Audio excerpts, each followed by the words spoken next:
Greetings, welcome back to Moto Matters. It's been brought to my attention, y'all ain't changing your oil and you're tearing your bikes up. So today, we're just going to do a simple oil change, show you how to do it.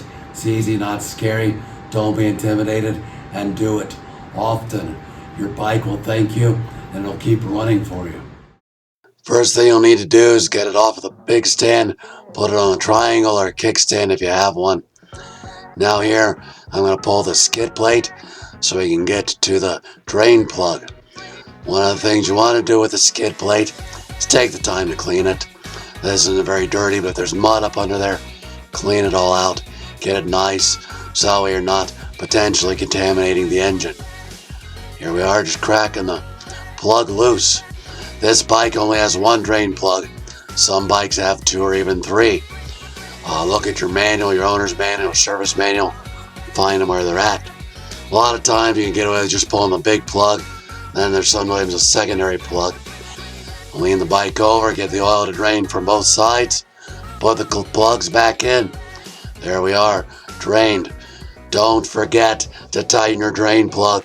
It's a mistake you don't want to make that too many guys do.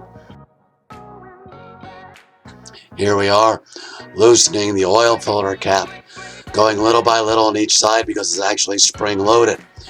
Make sure you don't lose the spring as you pull the cover off. You want to use a clean rag to wipe everything clean. There's old oil residue, dirty oil on there. Now here I am pulling the filter out, catching that spring so I don't lose it in my drainage container. You normally don't change the oil filter every time, every other ride, or every 3 rides according to this my manual.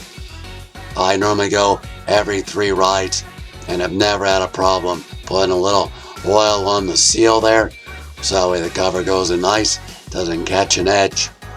Slide her back in, and remember it's spring loaded, so hold it flush and go little by little on each side as you're tightening it back up. Don't over tighten.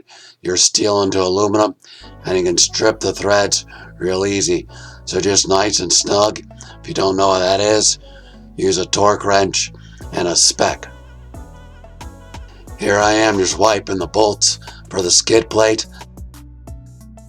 A little grease and a little thread locker on each one of them so that way they don't fall out and create issues when you're out on the track or trail. Slide it back up under. I do the back one first because it makes it easiest. Get it tight because there's a lot of flex in this plastic. Then do the other 2 sides. Again, not over torquing. This part you never ever want to forget. Make sure you remember to put back oil in it. Don't just think you're done and slide it over. Huge issue if you run or dry. Here I am pulling the cover off.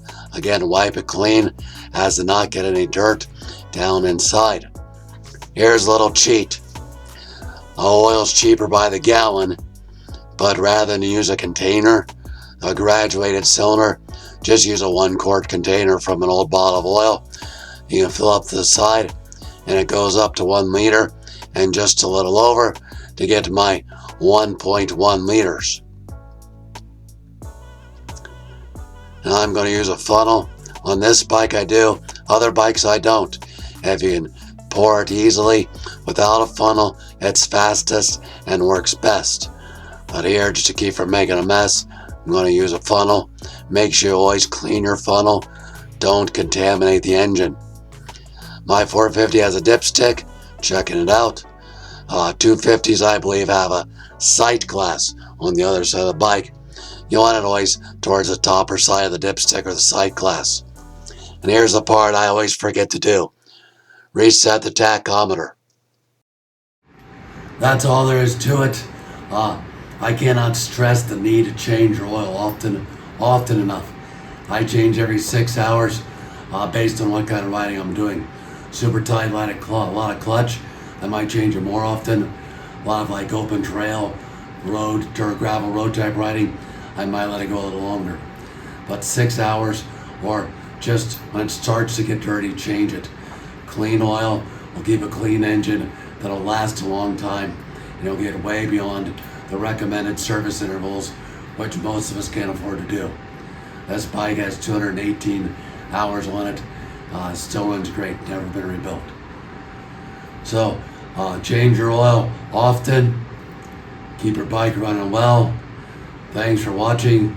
Like, share, subscribe.